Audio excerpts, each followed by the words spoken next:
Alléluia, alléluia. Gloire à Dieu. Shalom à tous ce matin. Que la gloire de Dieu soit sur tout l'univers, sur toute la terre. Soyez richement bénis en Christ de cette gloire. Oui, Père, mon âme te loue et te bénit ce matin. Car je peux ressentir ta gloire au travers de ta parole ointe, ta parole éprouvée. Je te bénis, Père, de ce que tu utilises le canal que je suis pour annoncer la justice aux nations et apporter la bonne nouvelle jusqu'aux confins de la terre. Que toute la terre crie gloire à Dieu. Père, par ton Fils Jésus-Christ, que ta gloire descende depuis ton sanctuaire ce matin. Que de Sion, Père, elle nous couvre. Alléluia. Oui, Saint-Esprit. Tu es celui qui fait le transfert. Tu es le juste milieu. Cette gloire que nous ne pouvons voir, mais que nous pouvons vivre à travers toi, Esprit de Dieu vivant. Toi qui es le consolateur, le gardien de tous les âmes. Toi, celui par lequel nous sommes scellés. Merci, Saint-Esprit. Alléluia, gloire à Dieu.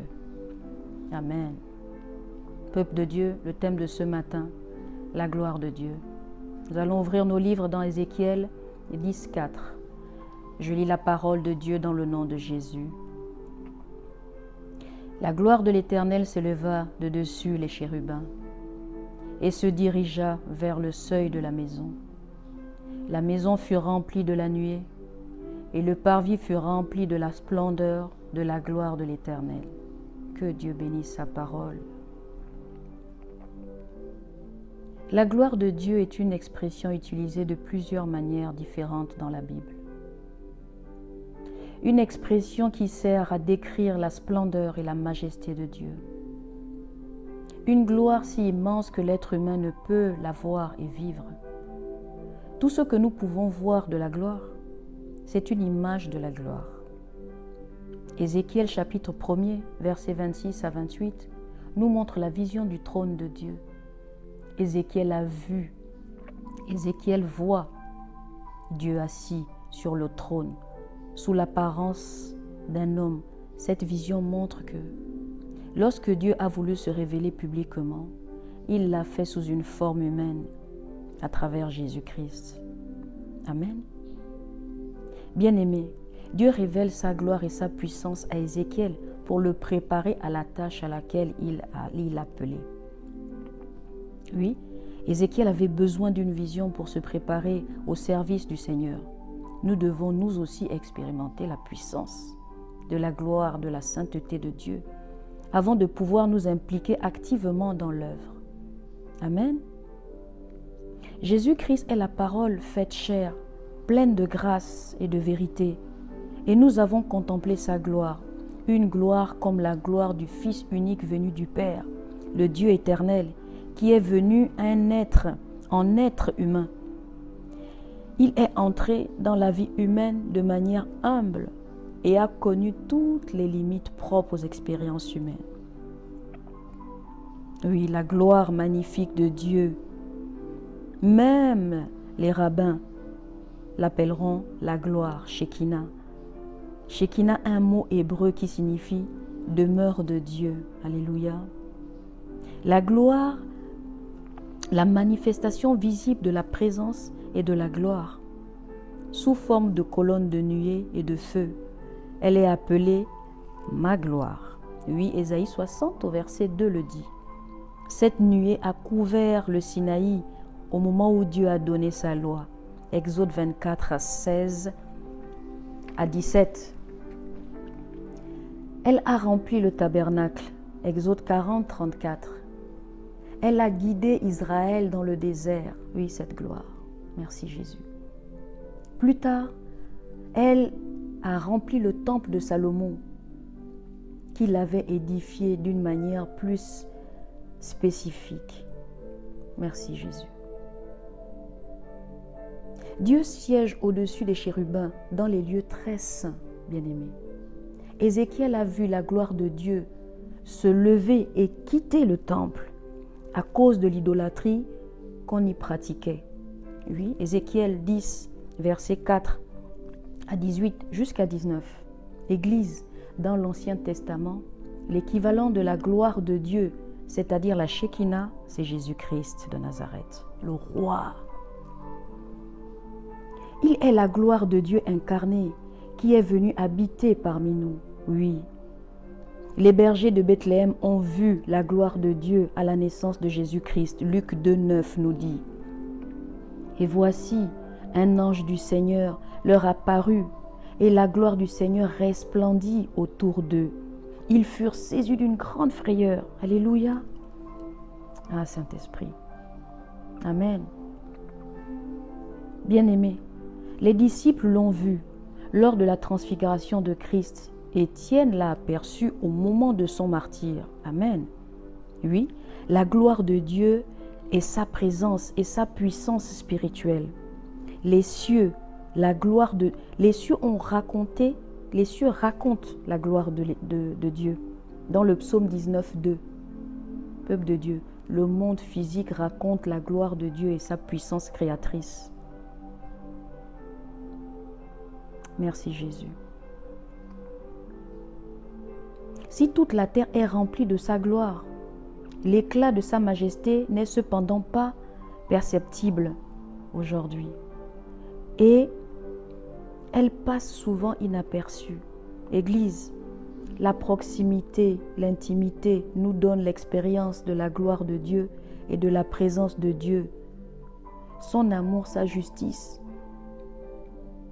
et les manifestations de la puissance du Saint-Esprit. Écoutez, toute forme de pratique idolâtre constitue un accroc à la gloire de Dieu et font honte à son nom. Oui, celui qui est idolâtre, celui qui se conforme au bois, celui qui parle au bois, à une statue, est une honte au nom de Dieu. C'est une honte pour le nom de l'Éternel, peuple de Dieu. Que l'Esprit vous enseigne. Écoutez, peuple de Dieu. Oui, partout où Dieu manifeste ministère terrestre. Oui. Par son Fils, Jésus-Christ de Nazareth, son nom a été glorifié sur toute la terre. Sur toute la terre. Il a reçu le nom au-dessus de tout nom. Jésus-Christ, le roi, le maître, Rabbi. La gloire de Dieu révélée en Jésus-Christ. Quand Ésaïe a parlé de la venue de Christ, il a prophétisé qu'en lui, la gloire de Dieu serait révélée et de toute l'humanité. Ésaïe 40, verset 5, pardon. La gloire de Christ était là même. Elle n'a pas changé. Elle était la même que celle qu'il y avait auprès du Père. Avant que le monde fût, la gloire de son ministère surpassait de loin celle des ministères. Oui, le Seigneur de gloire, le glorieux, le Seigneur Jésus-Christ. Jacques 2 l'appelle ainsi, Jacques 2, verset 1, verset 1er. Oui, ces miracles ont révélé sa gloire. Jean 2, verset 11 à 40.